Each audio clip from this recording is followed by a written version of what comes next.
All right, we are recording. Ready? Yes. Okay, welcome everybody. Call this meeting to order. This is the June 1st meeting of the CIC. We haven't had a meeting for quite some time now because of the COVID virus. I'll start out with a presentation. My name is Bob LaSalle, and I'm the chair of the CIC. Welcome to the June 1st, 2020 Citizens Involvement Committee, taking place via Zoom. So this may be somewhat different for some of us, but for future reference to the city records, the reason for this Zoom meeting is the COVID-19 pandemic we're experiencing, and public meetings are still prohibited. Hopefully, we'll be back to some form of normalcy soon. On a personal note, I'll do my best to conduct this meeting, but one of my hearing aids is in for repairs, so if need be, I'll pass this meeting on to our person in charge of Vice, which is Vice Chair John Keyes. Oh, thank you. Yeah. That didn't take long. Yeah, you're welcome, John. So for my benefit, please try to speak up. And I'll now call the roster. Barclay Hills, Janice Morris. Present. Carla Laws. Present. Kanema, Dennis Anderson. Linda Basinger. Present. Caulfield, primary John Keyes, you're here. Yeah. Alternate Kevin Schaffner. Gaffney Lane, primary Amy Wilhite. I'm here. She's always our stalwart there. McLaughlin, primary Denise Beasley. Alternate Rita Mills.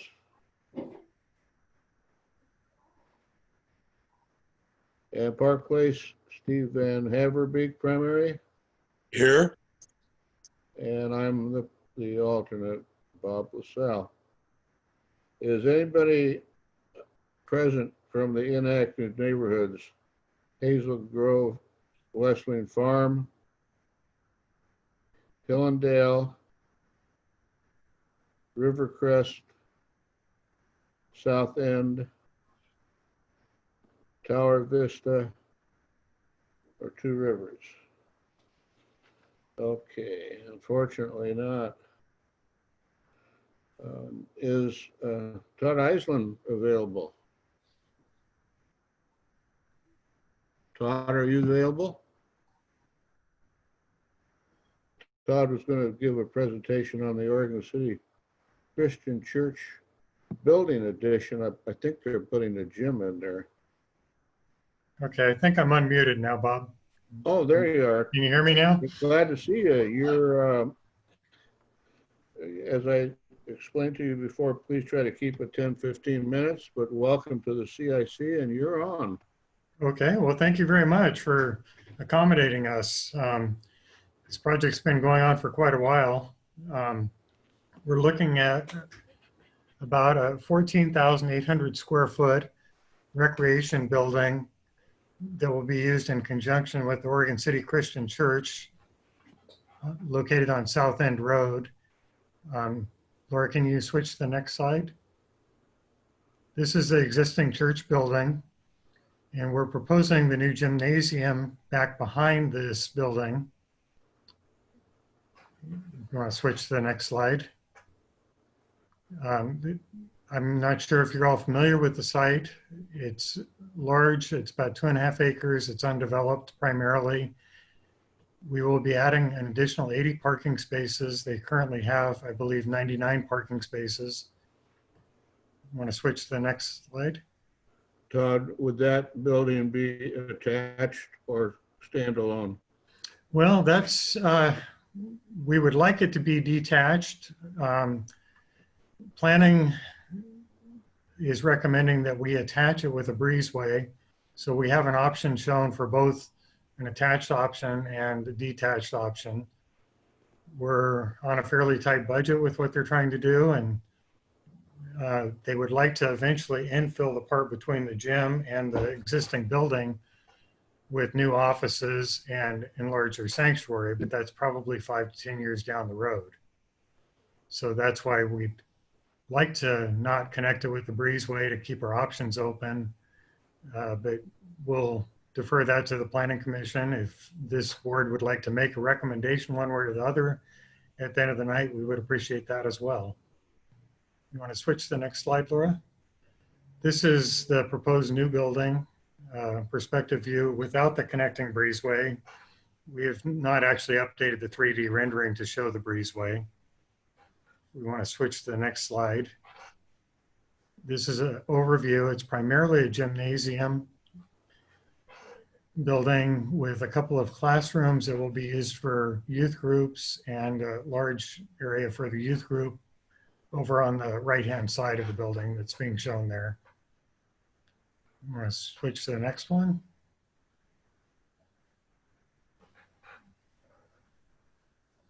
This is an overall view that shows the existing building and the new gym in relationship to that. Next slide, please. We've got a couple of interior views that are primarily for the church's use, but you can kind of see that what we're proposing is, this would be the lobby, that would be the gathering space right there. I want to go on, we can go through these quickly. We can go on to the next one. This would be the youth room. This would be the gymnasium. The ceiling will not be blue. It will be white most likely, and the light fixtures are not shown, but the idea is to have a place for youth sports to have activities and also to use it as a community center. It won't be limited to just the church use. Next slide, please. This shows the overall site plan. The shaded parking area are the new ones located at the south end of the site. We're going to be bringing in a fair amount of fill to level out the parking lot and make it accessible. Currently, the site slopes off about 10 feet from the north end to the south end. We'll be enhancing this with new landscaping. This actually does show the connecting breezeway, or no, this option does not. I'm sorry. If we go to the next one, I believe it does. This is the floor plan of the gymnasium building.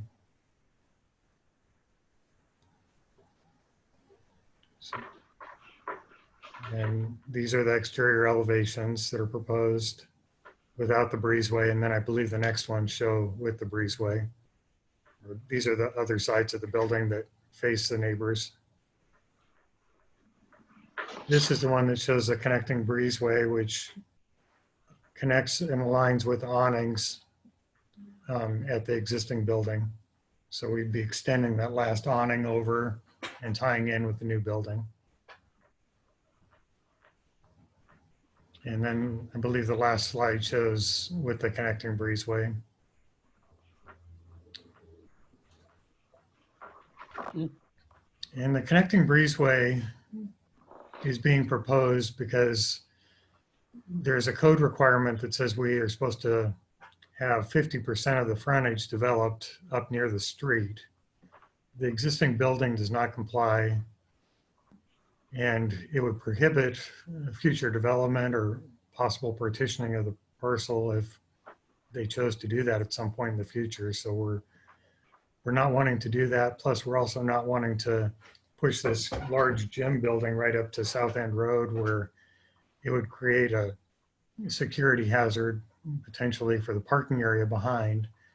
We'd like to have that parking area visible and the landscaping and keep this as an inviting site for everyone.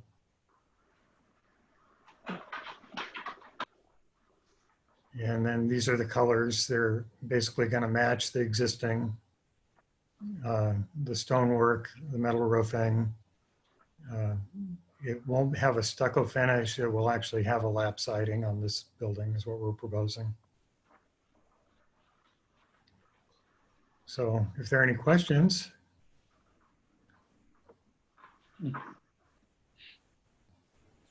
Will that be available for community events? It will, that is the Other than intent. people from your church? Yes. Yeah, the this intent is Brent Brelge. I'm with the church, the point person, and that is one of our intents. We already have several community service folks that are using the building, and this will allow even more community use of our facility. We do intend to open up the gym space for youth sports and things like that. There are classrooms that we can use for addiction counseling and things like that. We have mom's preschool group, and I know there's many other groups that come and use our existing facility right now. So we would continue to encourage, not just allow, but to encourage community use of the space. And what are the plans for stormwater runoff? Yeah, we already have an existing retention basin, and it's kind of on the right side of the plan as you were looking at it, and that will be modified as necessary to deal with any of the additional impervious surface that's added. It's gonna pretty much get doubled in size. Looks very nice. Other questions, anybody? Yeah, I just got kind of a question. Is this something you're gonna have contractors do all the work, or is the church members gonna be building part of this facility? I've been involved with church building before, and a lot of times the members do a lot of the work. I'm just curious. The intent is we- not to have the members do any of the work. And they will have a general contractor. We want to get it done this next couple of years. Okay. I guess backing up a little on that, budget is a concern, but permits and codes are also a concern. So, a lot of the work cannot really be done by members, but, we'll be doing things like painting and things like that, but none of the trades probably, unless there's a member that wants to bid on it as his own firm. So I have a question. Todd, you said that if you put in the breezeway, this might push you up closer to South End Road. Is that what I'm understanding? No, the breezeway is an alternative to the planning requirement that we push all the buildings up to the street. Oh, okay. Because if I'm seeing this correctly, the building goes parallel to the current building parallel to Glacier Court. Is that correct?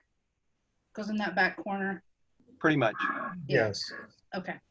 Not in the big open space that's further down South End. No, we try to Right. preserve as much of that as we can, but we also know we have to accommodate additional parking, which is eating up a big portion of that. How many extra parking spaces did you say this adds? I believe we're adding 88 parking spaces. Okay, thanks.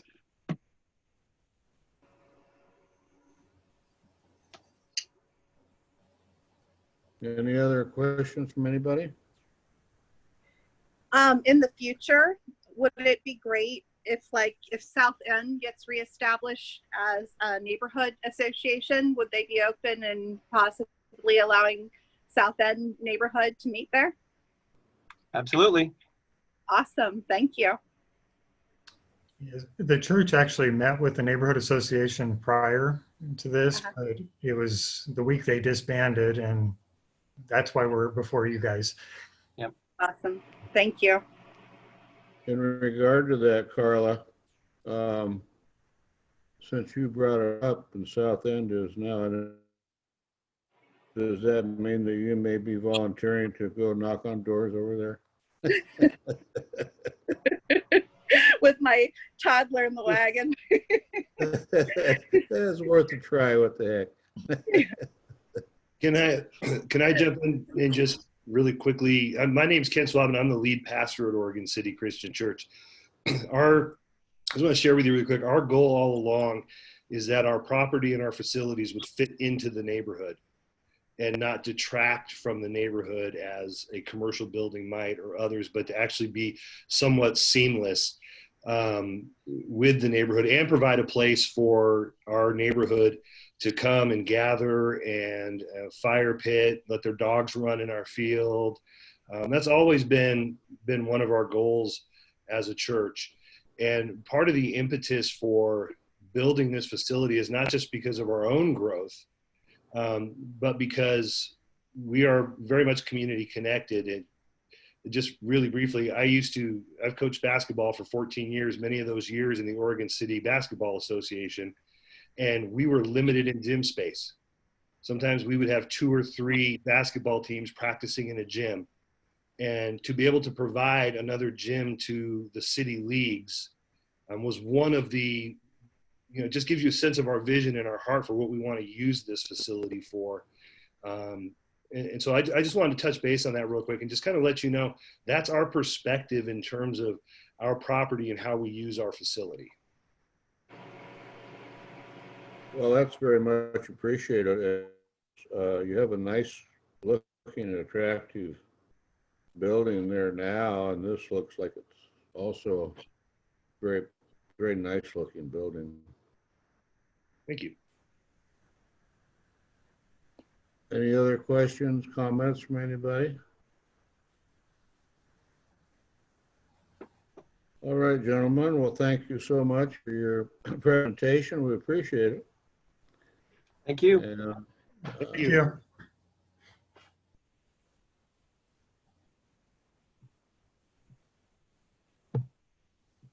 okay, at this time, item 2B, Public Engagement Plan for the Oregon City Comprehensive Plan. That's quite an undertaking. And so Pete Walter, our senior planner, is going to present that information.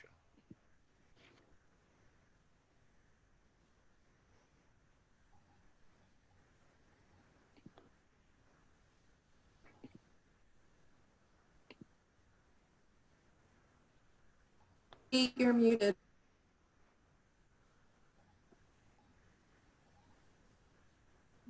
Welcome, Commissioner. Hi, can everybody hear me? Yeah, I can hear you. Okay, I'm Pete Walter, and for those of you who don't know me, I'm one of the senior planners in the planning department, along with Laura and Christina Robertson Gardner and Kelly and Diliana. I'm going to limit my presentation to 15 minutes. I'm just going to run through this document, which is the draft community engagement plan for the community vision.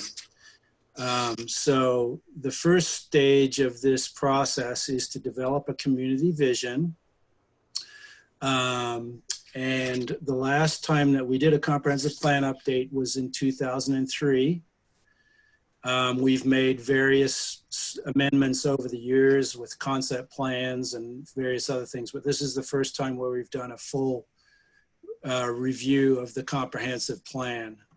We've seen some significant changes since then, and we've typically relied on what we call, traditional public engagement methods. And oftentimes we have not succeeded in engaging the entire audience. And, you know, there's reasons for that. People are very busy. A lot of people hold down 2 jobs. They have a lot in their lives besides coming home from work and then working on getting involved in the comprehensive plan. But we want to provide as many opportunities to participate in this plan update process as possible. And so what we're going to go through is a community engagement objectives. And we're focusing on these objectives. We want a robust program that is equitable. And by that, we mean every participant has the same opportunity to give their input. We want to provide timely and transparent and accurate information. We want a good representation and cross-section of all Oregon City residents, businesses, and partners. And we really want to work with the community in prioritizing our policy updates. And we really want to rely on our community partners to provide a way into the community so that when we're doing this visioning process, which will go from May through October of 2020, that we're fully aware of what your concerns are. Basically, the key messages for this visioning process is that we're doing a citywide update to update the comprehensive plan. We've seen a lot of changes since 2004. We need a plan that will guide our community for 20 years, and it's going to focus on a lot of different topics: housing, economy, community, infrastructure, government, and the environment. We'll use this plan as decision makers at the staff level, appointed official level, and city commissioners as well. The plan has to comply with Oregon statewide land use laws, but more than that, it is a plan that everybody participates in and really is something that doesn't just sit on a shelf. We want it to be an engaging plan and a fun process. I'm going to talk later about the project advisory team, but in terms of general stakeholders and partners, there's a list of various interests here and organizations that we're seeking to engage and would like your help in engaging as much as possible. So we have youth interests with various schools, and we have parks, recreation, and nature. So we'll have our standard advisory committee meetings, but we'll also have input from, Metro, the kayaking folks down at the river, industry and business, public safety, utilities, health, historic preservation, transportation and development, housing, services, and we want to be sure that we include non-native English speakers, including Hispanics and the Russian community, and arts, seniors, and then we have our various community organizations and state and appointed officials. There's some basic demographic data here that we provided so that folks can see where we're at right now. We have approximately 38,000 people in the city. 89% of our population identifies as white. And then the next largest group, we have our Hispanic or Latinx. So therefore we have English speakers at home mostly, but we also have quite a few languages spoken at home as well. Our income is slightly lower than the Clackamas County average per household, slightly higher than the state. We have 8.2% with disability. And then as far as housing goes, we have about a third of our housing are renters and about 21% in multifamily homes. Strategies and activities, and this is really where I'd like folks to give us your input. We're going to be doing a lot of listening and reflection this first year as staff. We're basically asking, what is it you love about Oregon City right now? And what would you want to change in the future? And those are the two basic questions that we're spending our time on for this next year of visioning. And in order to help incentivize that, we do have some gift cards available that we're going to ask people to participate in surveys or in photo contests and things like that. We're going to target apartment complexes, community centers, churches, and focus on communities of color as well as underrepresented people. We'll be doing printed surveys. We'll be using a lot of different social media channels. And because of COVID-19, for the time being, we have to focus our attention on virtual meetings and those kinds of activities. But we're going to look at this month by month. And if the opportunity comes up where we can hold face-to-face public meetings, we're going to incorporate those into the process. The project advisory team that we're putting together, we've currently got 20 applications in. We had set the deadline for today, but we are going to extend the deadline another week.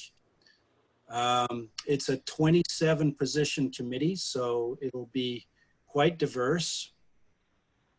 In addition to the project advisory team, we'll have our standard staff and metro and state agencies and Clackamas County agencies participating, but not as decision makers, but as staff and agency advisors, as well as the school district. As far as the Citizen Involvement Committee, we would like you to be engaged early in the process and throughout the process to provide feedback and guidance on this plan and how we're implementing it. We'd like you to consider any other stakeholder groups that we may have missed and advise on outreach activities, outcomes, and a schedule that we have in the back of this document. And your comments will be incorporated into our plan.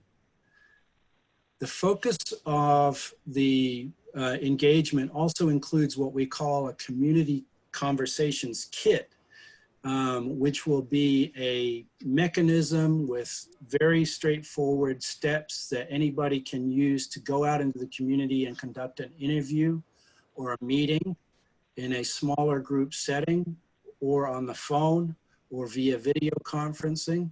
And we'd like to ask each of our project advisory team members to do up to 5 of those, and at least one for each of our advisory board team members do that. And that way we'll get a nice view of what people want the vision to be.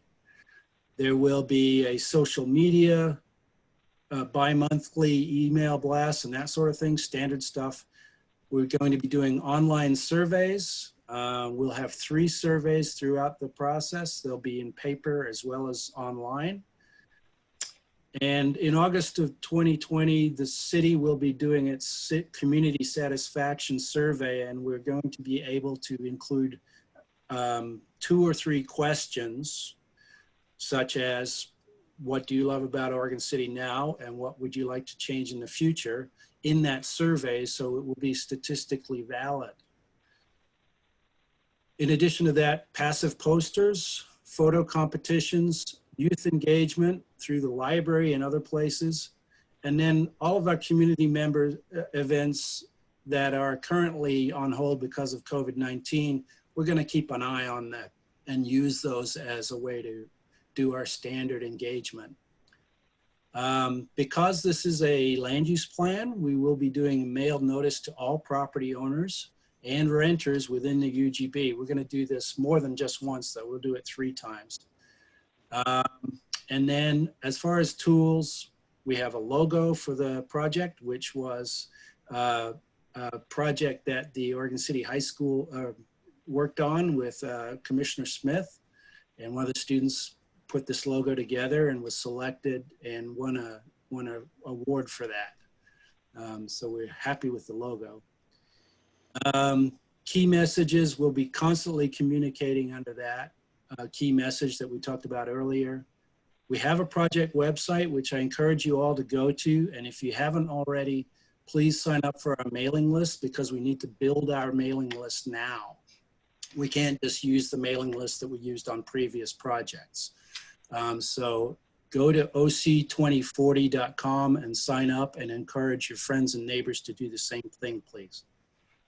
Project website is fairly simple and clean, and if you have any questions about it or suggestions for improvement, please let me know. So I'm going to be tracking all comments with our consultant from the public engagement process now all the way through the adoption process in 2 years' time. And that'll be a way for us to internally track how we're responding to the feedback that we're getting. In terms of roles and responsibilities, the CIC meetings, our consultant will be producing meeting materials and sending them through staff to you all. And as you can see here, there are various activities that I've already talked about. This is just a table that tells us what the consultant's responsible for and what city staff is responsible for. And this is our... Could I interrupt just a second there, Pete? Yeah, go for it. You referred to information being sent to the CIC. Would that be to each CIC member? Well, if it's part of a formalized meeting, we can do it that way. If there's another way for us to do it indirectly or by one-on-one and then responding back to staff, such as with a survey, we could do that as well. So I would prefer that you, excuse me, you send it to each member, because one of our responsibilities is to pass information on to our individual neighbors, and that would be a good resource for us to address our individual meetings. Okay, I'm writing this down. Okay. And then does anybody else have any input on that issue? Okay. And Bob, feel free to follow up with me later about that. I want to make sure I get your concerns down and pass them along to Steve Faust, who is our consultant. I second Bob's request with that. If you sent, we usually, when we ask for things like this, just have you send it to Christina and she can forward it to all the CIC members. I think it's probably the easiest way, don't you think, Bob? Yes, I agree. Okay.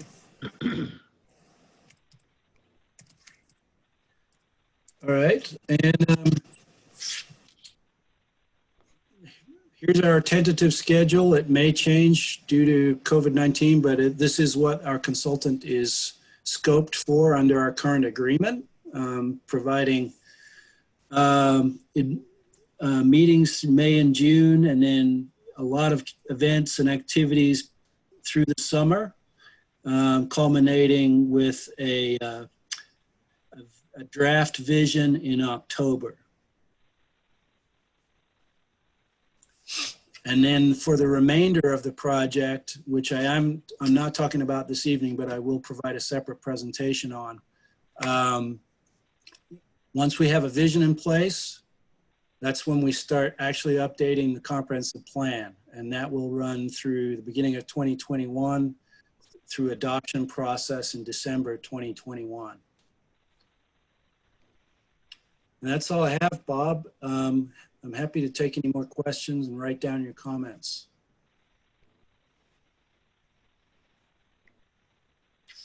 So Pete, looking at that schedule, are you only planning for 2 advisory committee meetings? Those are the meetings that the consultant will be at, but staff can provide more. It seems like if you're trying to really get input, I don't see how 2 meetings gets you there.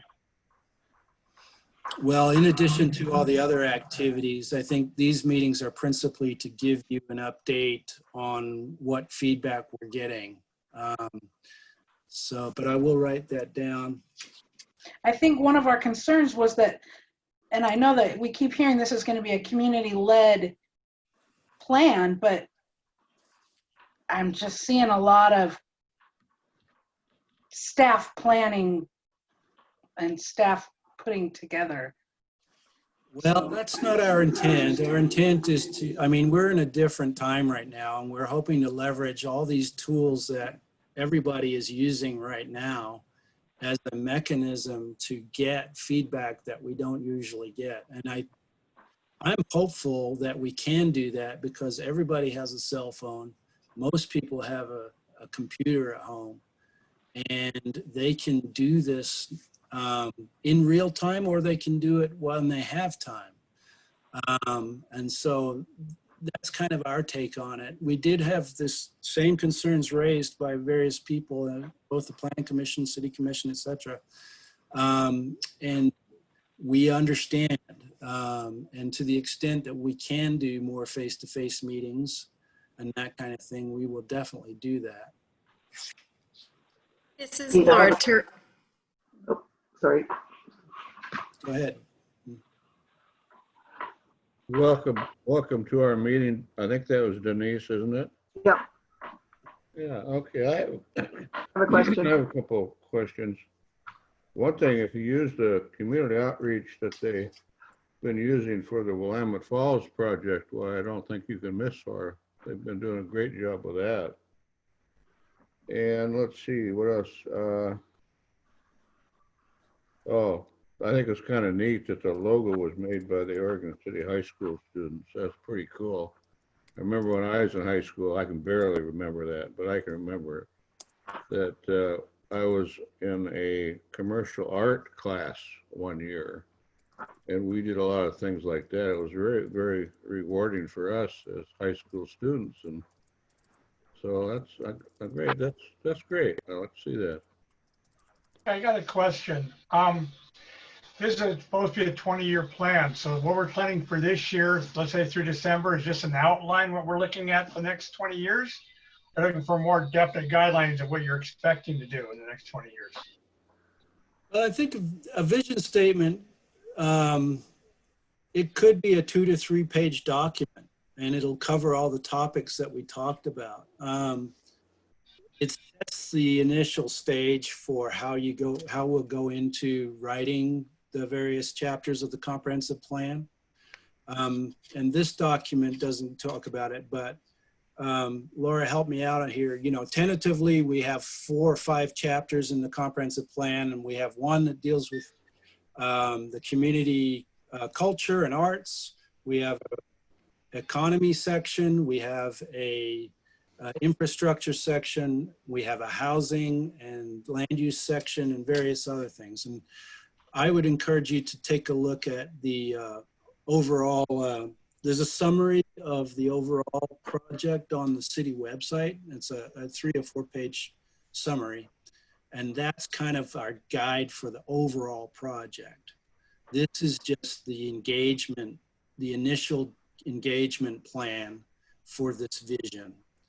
And, you know, this is a draft. We're going to be talking to the Planning Commission about this on June 8th as well to get their feedback.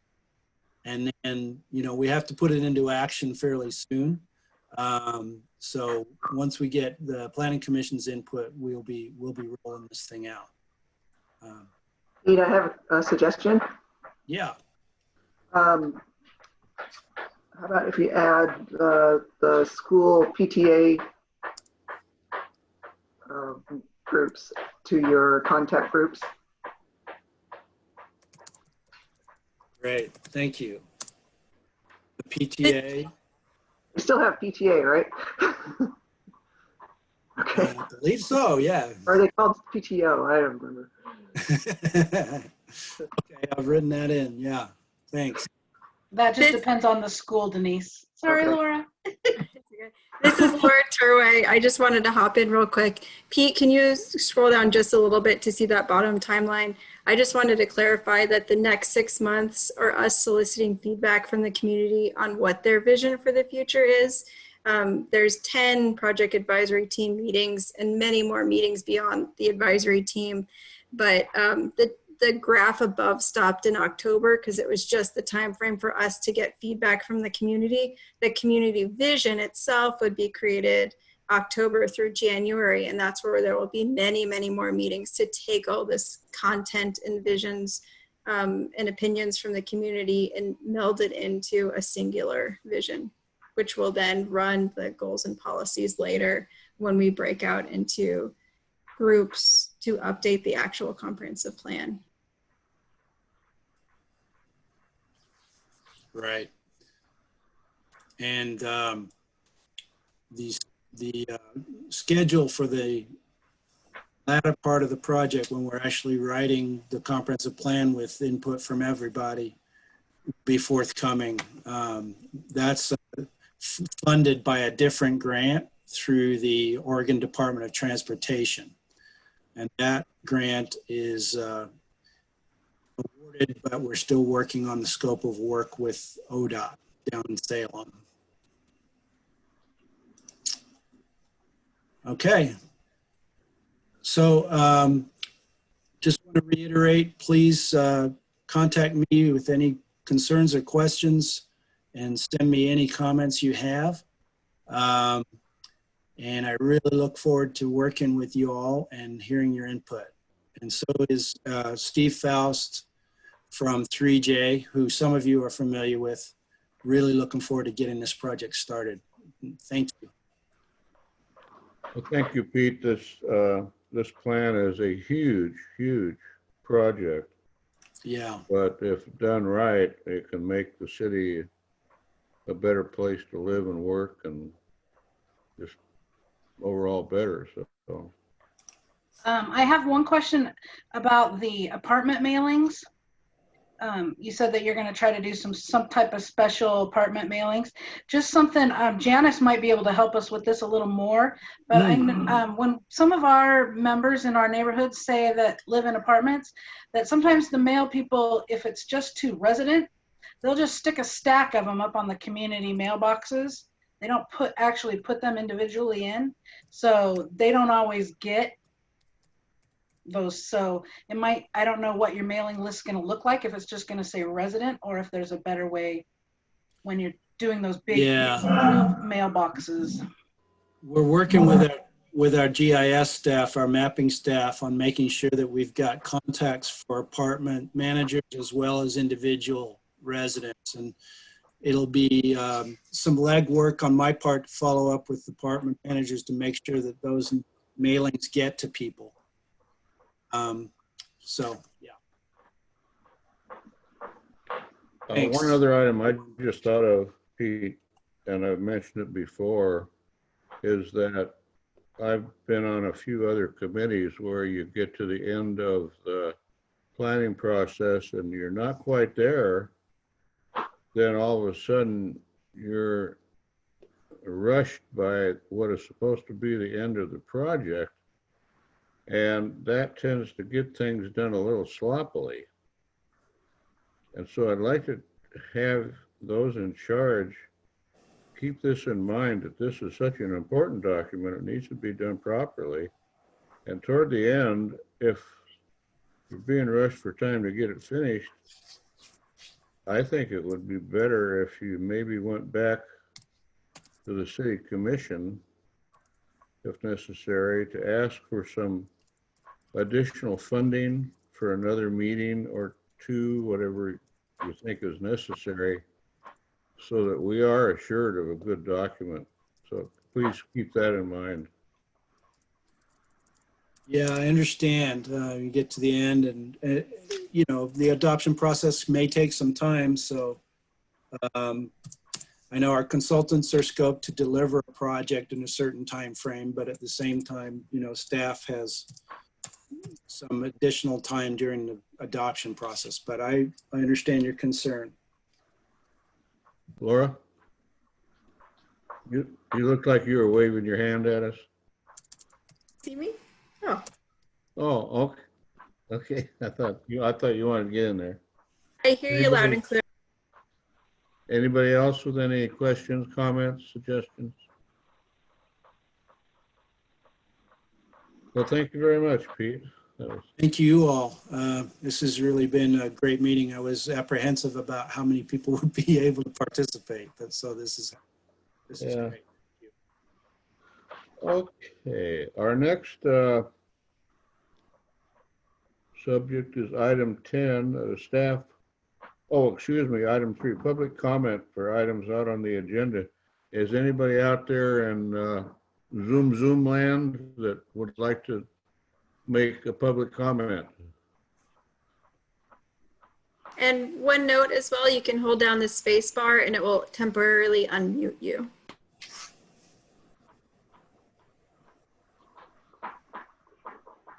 Okay, our next item is item 4, the staff liaison update on questions from the last meeting.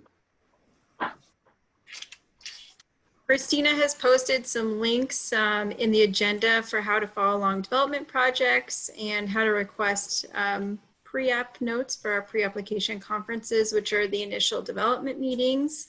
If you have any questions or if there's any follow-up, please sure to let me know and we'll make sure we include it in the next agenda. We'll also send out Pete's presentation in an email if you'd like. I didn't give a presentation. I just had the document up on the screen. But Oh, the document. Oh, which I think we had sent you maybe almost two weeks ago, so you had some time to digest it. Yeah.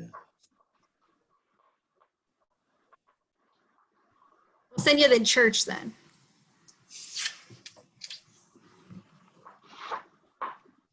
Okay, general business, item 5, there's nothing under old business. Item 6A, seeking volunteers to lead Oregon City's comprehensive plan nomination for CIC representation on the project advisory team.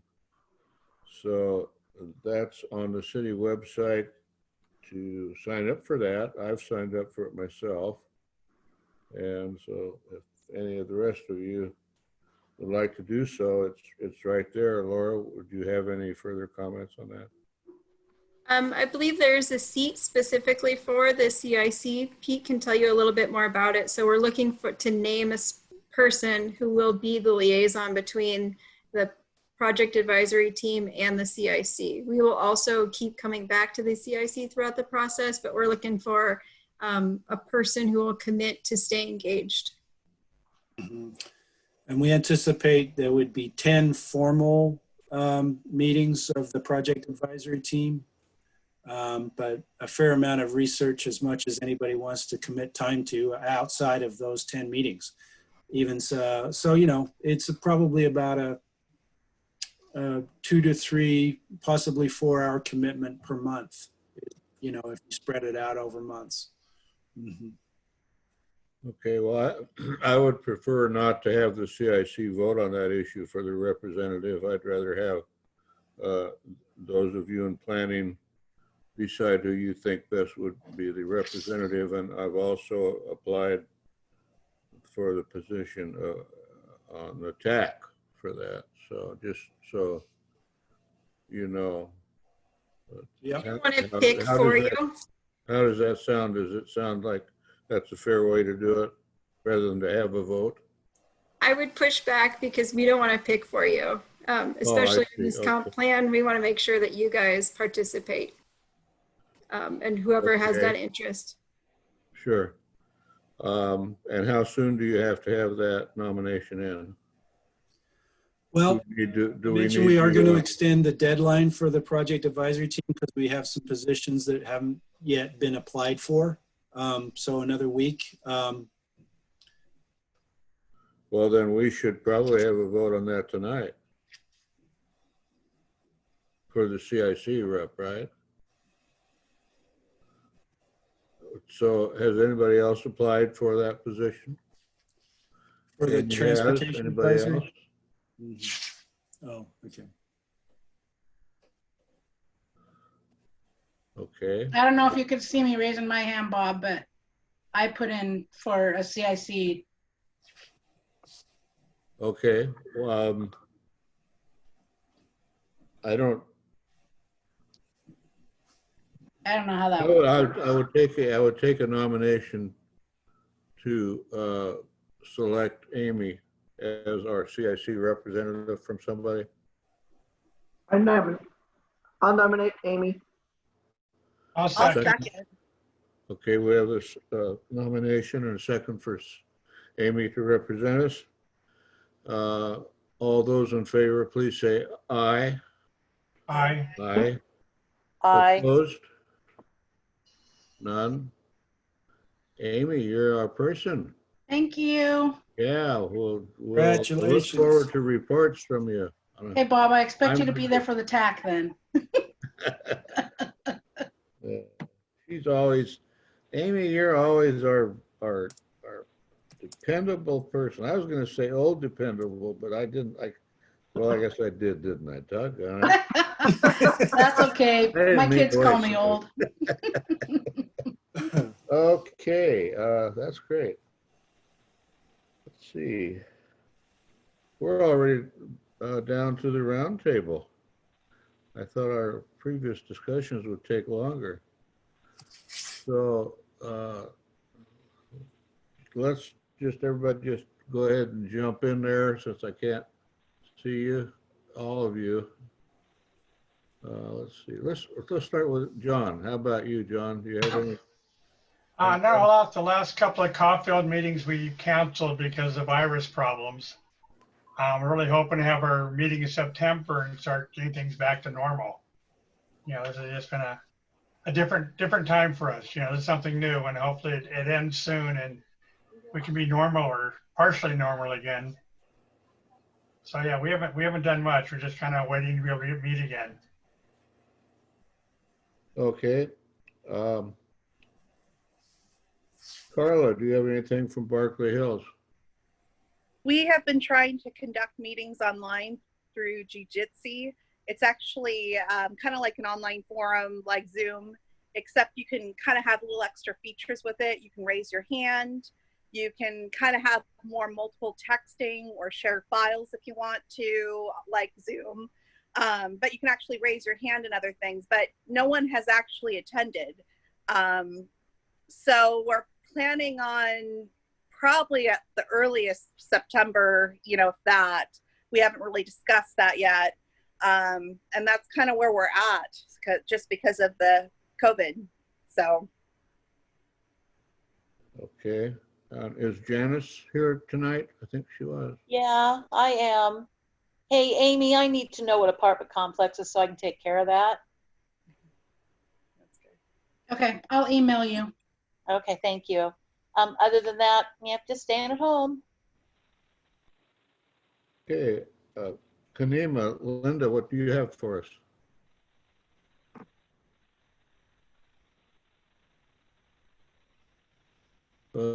Linda, I had Linda Basinger as present. Need to unmute. Maybe we lost her. Okay, let's see, Caulfield. What do you have for Gaffney Lane, Amy? So we have had 2 land use meetings, 2 separate nights using, I can't remember if we used Zoom or Go. I think we used GoToMeeting, and we've had a lot of trouble with people signing in because the postcards that were sent out and the emails that we got with the links didn't work. And so we had people calling in, but then they couldn't get in. So we had a little bit of trouble, but for those of us that were able to get in, I thought the meetings went very well. We had one that's a medical building going in. They would like to, there's a little corner piece of property in front of the Christian school there at 213 and Malala Avenue. The land actually belongs across from like FedEx and Mod Pizza. The land is actually owned by the college, but there's a doctor's office that would like to go in there. And they're a big group. They have offices around the Portland area. I'm very familiar with some of them, and I was surprised to learn that I knew that. I didn't know that just by getting the emails. So I'm excited. I think they would be a great addition to the neighborhood and the area. They used to, this would be a pediatric doctor's offices. because they used to do a lot of their births at the Milwaukee Providence Hospital, but they no longer do that. They now do all of their birthing at the Providence Willamette Falls. And so they have a lot of clients here in Oregon City that have to drive to the Sunnybrook location. So they would love to have a little clinic here. And the doctors are just hoots that were on the meeting, and I just think it'd be a great addition. And then the I've other, also, because I have seen where they are putting markers out there in the grounds. They are working on the area now. People don't know that. They are going ahead with what they were doing. yeah, they're working on it. They had already gone to the Caulfield neighborhood because the property was owned by the college, which fits the Caulfield neighborhood, but technically that little parcel belongs to our neighborhood, so they graciously came to ours too and did a great job. And then we also had another meeting with Public Works regarding their office building. Lots of information. That one wasn't quite as smooth, and I think part of the reason was just in the presentation. You know, we always see that depending on the presenters, and it just came across with, here's the plan, this is what we're doing, met our needs, and it wasn't quite as, it just felt like they'd already made all the decisions. So we kind of got a little pushback there, and John can attest that sometimes Gaffney, we kind of had our feelings hurt over the Malala Avenue, and so some of that came out the way that it came across for the project meeting, I think. But we were happy that those that could come on were able to log in, logged in, had some great questions, some great feedback. So we have been actively using our email list that we have. I hope that you other neighborhoods are doing that too. Anybody that comes to a meeting. And so we've been, during this time where we can't actually have a meeting, we've been forwarding on all of the information that we get. And we've had responses from people and some interaction. So I think we're doing, you know, again, when you see the numbers, it's still really small, but at least we are having some communication, which I think is better than none. So exciting times. Okay, thank you, Amy. Park Place, Steve, what do you have for us?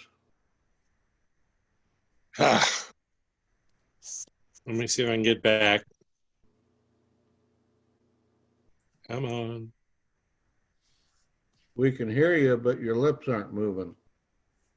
I seem to have lost the video portion of the app. Okay, well, that's fine. We can still hear you clearly. So, been no meetings. We discussed the park with Park Place Park renovation with Parks and Rec, and there's nothing going on at this time since the park is closed anyway. So it's just on hold and pending. We've got a meeting that's trying to be scheduled for next week to discuss another grant for sidewalk improvements. Other than that,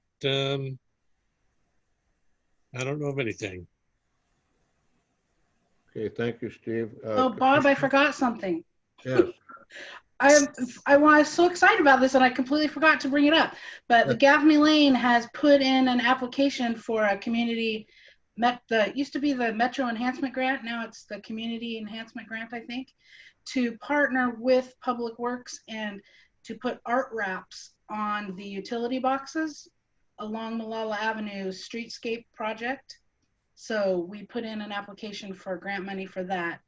So I don't know if you've seen those in other cities, but we were pretty excited that that came about. What are those?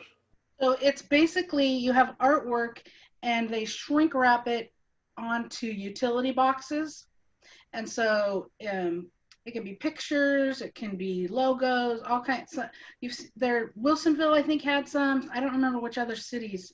Maybe John can remember some places he's seen them, but they basically, I don't know if you've seen cars that they do that. You take this artwork and then they can shrink wrap it onto the the car, but this would be on the utility boxes once the Oh, yeah. streetscape's done. So instead of having just a big blank box, we're trying to get hopefully we'll get pictures of things around town to entice people and just make them look prettier.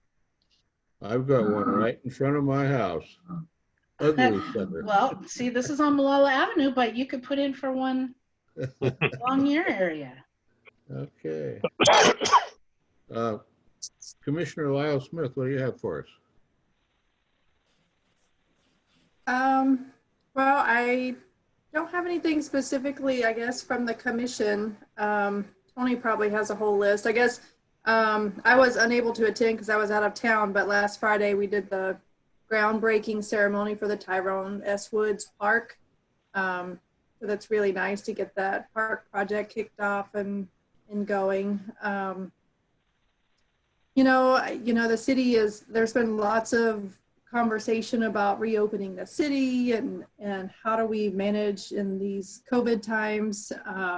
Reopening, don't reopen, wear masks, don't wear masks. It's I think challenging for leaders to kind of navigate the waters when everybody has a different opinion, a full spectrum of opinions of what should happen. But we're following guidance from everything from the governor's office to CDC and a variety of other experts to try to navigate this. But Tony, the city manager, is clearly leading the effort as far as the city's reopening and how we're going to do that. So he's the best person to ask if you have questions about that and the city's response to COVID and how we're planning for the reopening of the city. But yeah, I'll leave it at that. I hope you all are getting the e-trail news, the digital update. That's kind of a new product from Kristen, our communications manager. She kind of goes over kind of the happenings, latest things that are going on. So I'm hoping you guys are getting those. So hopefully you are. Is that all you have? Yeah. Is there anything from this group that you would like for me to take back to the commission? Wednesday night, I'll be at the city commission meeting with a presentation on the Holcomb Boulevard and Berkeley Hills crosswalk situation. So I'm hoping that I can do it in person rather than electronically. I feel more comfortable and I feel it's more effective that way. We'll see what happens with that. And then sometime in the future, we're trying to schedule, I'm working with Katie Riggs, schedule me into a city commission work session to present the changes to the CIC code that we're presenting. So just to everybody know, we're still forging ahead with those items, but of course this pandemic we're through kind of throws everybody off. Does anybody else have anything else for the committee? You didn't let me talk. Oh, I'm sorry. Yes. Well, that'll teach you to come in late on me. So McLaughlin neighborhood has been meeting with Zoom, just the steering committee, since the library was closed and COVID happened.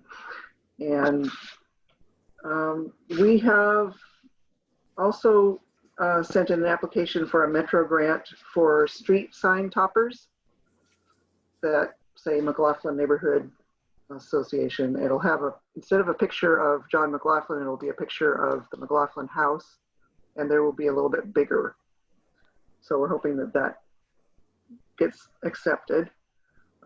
We did a phone tree last week, I think, to encourage the city commission to vote to include the upper yard of Waterboard Park as part of the park. And that's going to be revisited the next time because they needed more information. but we had a lot of citizen input on that neighborhood.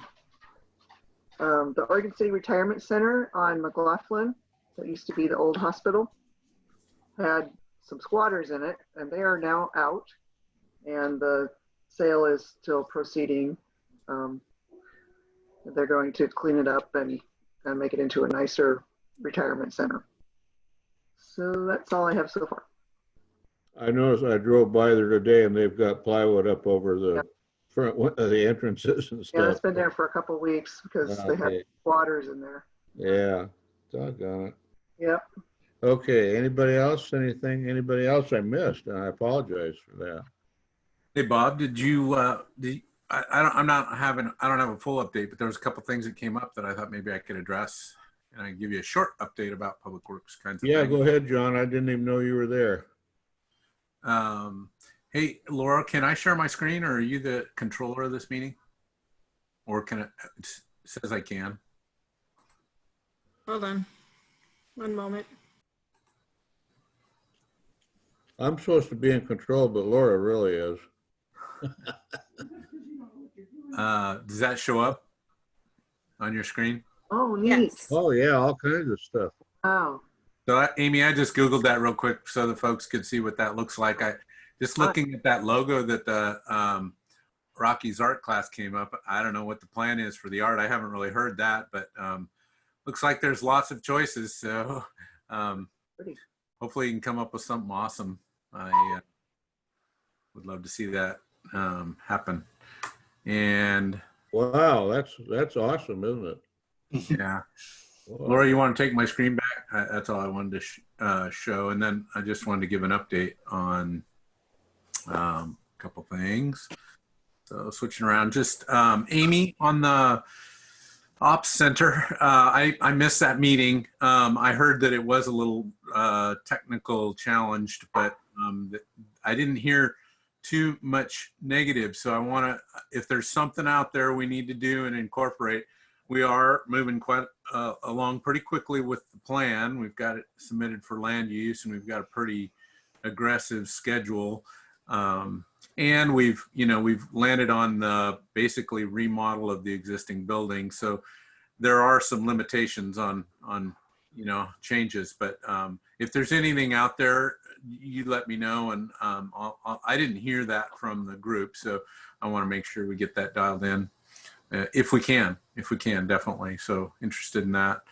Yeah, Malala Avenue's moving forward at a pretty aggressive speed as well. If you've noticed, natural gas company's been out there in PGE. Contractor starts at the middle of June. So we're hearing about just kind of some of their schedule and some of the details of that.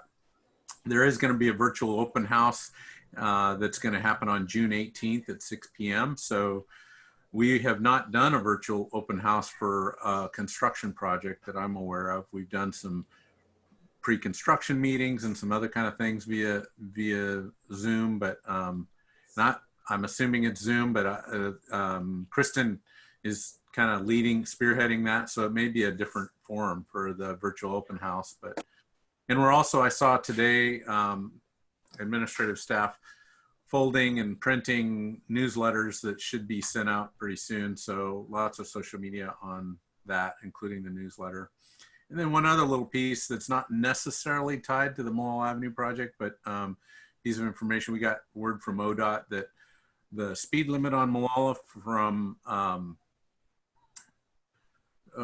think it's May Street to 213 is going from 35 to 30 miles an hour. So we're working to get all of our operations staff back in working from right now. They're kind of at a half staff. So Wednesday they're all in. I'm not sure if they've gotten started with those sign changes yet, but I heard this week they were going to start posting those signs, and they'll be posted regular speed limit signs. They may be a little bit bigger than what's out there now, and typically we put some orange flags on those just to bring some attention to those, and some orange speed limit sign change ahead signs. So you'll be able to see those, and hopefully that'll help, and people will be okay with that. let's see. The other project that's kicking off is the High Street water line improvements. That's really building the rest of the water line and storm lines along High Street. So if you remember a couple years ago, we tore up one half of High Street. Now we're going to tear up the other half of High Street, really between Singer Hill and 3rd. So that may be an area to avoid, because I'm sure it's going to be just like the other section, full of boulders and take a fair amount of time. And yeah, we've got, I guess, quite a bit going on, but I know, I can't remember, Bob, we'll do a Public Works update. I don't remember if it's next meeting or the meeting thereafter, but appreciate you giving us the opportunity I think it was every 3rd meeting. Yes, yes, it is. You and the chamber and the downtown organization will be with us every 3rd meeting, unless you've got something really, really serious, of course, to pass on to us.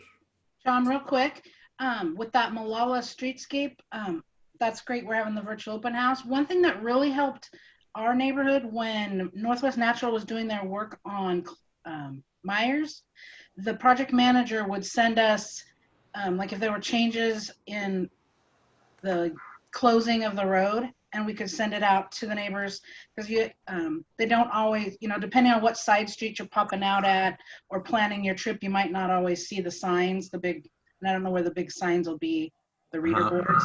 But if like if you're going to go 4-way stop at Claremont or Gaffney, or, just anything that we can help send out along the way, we're glad to do that for you. So. Okay. That's helpful. Yeah, regular updates on. Yeah, it is going to be a challenge for sure. 1 lane in each direction and probably 4-way stop signs at Claremont and Gaffney until we get the new signals up. So yeah, it's going to be impactful driving through that corridor. Okay, thank you, John. I see that Tony's smiling face has joined us. Do you have anything for us tonight, Tony? Sure. Thanks for having me. Good to see everybody again. Commissioner Lyle Smith talked a little bit about Tyrone S. Woods. We had the groundbreaking for that last Friday, so excited to get that project moving forward. The next project that we'll be bringing forward to the commission once we've got the bidding and contracting completed is Ladderette Park. So both of those were in the budget to get accomplished over the 2-year biennium. So that'll be the next larger project that we're working on from the Parks and Recreation side. Tomorrow we're doing interviews for the Parks and Recreation Director. So we're trying to work through that hiring process in our new physical distancing environment. So we've got 3 groups set up to do some interviews. One will include some PRAC members to ask those questions of the 4 applicants that we had. We had a pretty good pool. I think it was up high 60s, low 70s, narrowed it down to 8. We're down to 4. So working our way through that process as well. If you haven't had a chance to meet Don Roberts, and our interim Parks and Rec Director, he's done a pretty good job getting some projects moving, addressing some of the some construction projects out there and getting those moving as well.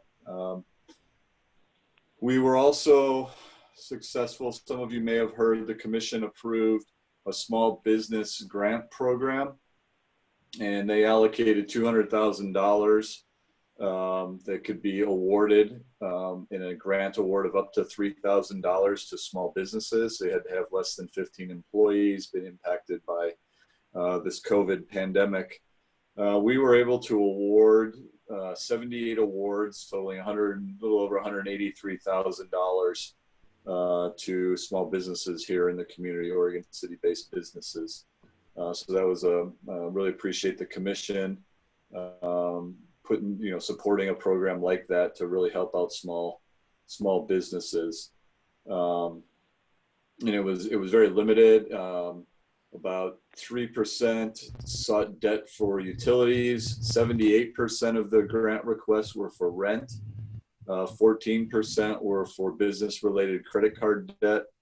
4% roughly were for subcontractor work. So you have a subcontractor who works for your business. And then 1 point, a little over 1% was for commercial liability insurance. So really congratulate our commission and our economic development department for putting that program together and getting those checks out the door to help support our small businesses here in town. Commissioner Lyle Smith talked a little bit about, you know, how do we move forward as a city. We've put together a plan. We've got quite a bit of our staff still telecommuting, so working from home.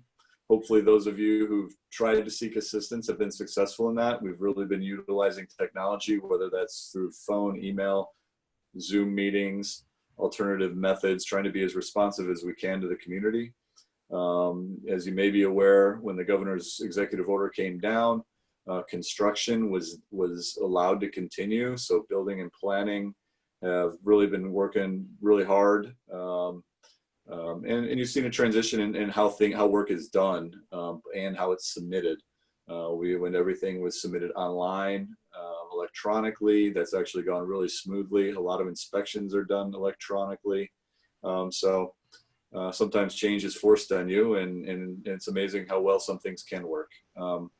Really, really proud of our IT department.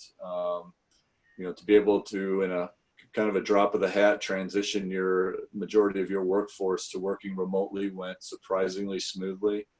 Between computers and laptops that we had available or were already assigned, as well as other applications that we were able to apply to employees' home computers. A vast majority of our employees were able to still telework and work from home with very minimal interruption or additional IT expense to spin that up. So that was great how smoothly that transition went. As we move through the governor's reopening stages, and I can provide Laura if anyone's interested, or you can just type, just search Governor Kate Brown and go to her home website and click on COVID. There is just a wealth of information in there related to sector specifics of reopening. So right now, Clackamas County is in what's called phase 1 of the reopening Oregon plan. We'll be in that phase for a minimum of 21 days. If certain benchmarks are met related to contact tracing and percentage of spread increase, you can then apply to go into phase 2, and then there will be a phase 3 after that. So there's a lot of information in there that's applicable to employees, employers, the retail sector, restaurant sector, gyms, childcare, if you're really interested in the nuts and bolts of all that. And there are links to that available on our website as well. So as we've been getting this information from the CDC, the Oregon Health Association, the governor, with these recommendations for sectors, we've been working to start implementing those at our city facilities and with our staff. So as John mentioned, we're going to be near 100% on our public works operations staff starting Wednesday. We've been working them split shifts. We've got a method to bring them safely back. We've been acquiring personal protective equipment, and we've been making some changes to buildings and facilities. The court will begin some of the criminal court cases that have been held over since this began tomorrow. So if you do visit the court, it's extremely limited. If you do have a court case, you'll be sitting in your car until the bailiff comes and gets you in order to minimize the number of individuals in the building at one time. We still have pretty strict limitations on capacity within facilities while also maintaining physical distancing. So if you've got a big enough building, you're limited by the maximum number of people. If you have a small building, you're limited by maintaining physical distancing requirements of 6 feet, which are still in place. So as I said, we're gonna spin up court tomorrow. All of those changes have been made. You'll start to see sneeze guards, places to stand, additional signage. We'll have public works ops back to near 100% on Wednesday. We anticipate, and we're shooting for, City Hall, the Community Development Department, a Public Works Ops Center on Center Street opening to public the week of June 15th. So really we'll be bringing in we'll be sizing our staff to adequately address the services. So, you know, if you need to get to the engineering corner, we're going to have, you know, enough engineering staff on hand in the building to process applications at the counter, though we are continuing to encourage that people utilize the other options that are available, whether that's submitting electronically, contacting us by phone, contacting us by email, just because, you know, the governor's order is still in effect to try to limit the amount of travel that does go on. After that, the library has been able to work through all of the existing holds that have been placed on books. So that was over 400 holds that they were able to work through. They're moving towards a no contact hold pickup for materials that are in the library. We hope to get that spun up the week of June 22nd. We're waiting for some additional studies that are coming out as it relates to the 6 most typical materials that you find on books and magazine types covers, and what the recommended quarantine time is for as we receive materials back until we can process those and recirculate them. Sometime after that date, I imagine that we will begin, as you're all aware, we're in a library district. So when you place a hold and it's not an Oregon City library, we do interlibrary exchange of books. So, you know, we place a hold on book X and we might not have it, but Happy Valley does. And so essentially that interlibrary loan would occur. So that'll be after we get the no contact started for our own individual libraries and figure out the quarantine timelines necessary. Obviously tonight we're moving to all of our boards and committees starting virtually. I do expect this to last for the foreseeable future. I could not fit the entire CIC in the City Hall chamber at the current facility and maintain 6 feet. It would be extremely, extremely difficult. So we're going to have to continue on relying on technology to perform some of these things that we traditionally did in person. Plans for other facilities such as the pool and activities such as the pool, summer camp, spray parks, Pioneer Center, we're working on those plans. We're expecting additional guidance to come out as counties are beginning to move from phase 1 into phase 2 from the state for some of those facilities. But as you can imagine, we provide a pretty diverse array of services that impact a very diverse population. So you'll see some buildings, some facilities are able to open up a little sooner than others, depending on what activities that they provide and what guidance that we're receiving from the multiple agencies from which we're taking it. So a lot in there, you know, think of it as kind of incremental, you know, open them up, see how it works, start to open up some more, get better information, tweak the policies and procedures we have. You know, our main goal is to make sure that we maintain the safety for all of our visitors, all of our customers, and all of our employees as we come out of this. And we've been very successful at doing that so far. None of our employees have tested positive for COVID through this event. I think Denise had a question. Yep, you're on mute. Denise, did you have a question for Tony? Yes. For the library, when can we start returning books to the library? We don't have a date for that yet. I think what we're hoping for is a little bit of guidance on the quarantine timeline, because we know once we open the book drops, we are going to be overwhelmed. And it's both a manpower, a person power, and a storage issue. So we're working on that, and we'll have more information over the next 2 weeks. Any other questions for Tony? Well, Tony, I'll give you my opinion. And he always looks concerned when I say that. that those small grants that you made available for the businesses in the city, I think was a great idea. You guys should be really patted strong on in the back for that. That was just wonderful. Thank you so much. Oh, Thank you. I'll let them know. James Graham, our new economic development manager, and his staff and the commission. Yep, it ended up going off very, very well. So thank you, Bob. Yeah, I watched that commission meeting when that happened, and I thought, oh, those guys are so cool. Anybody else have any questions, comments? Okay, this meeting is adjourned. Thank you. Bye-bye.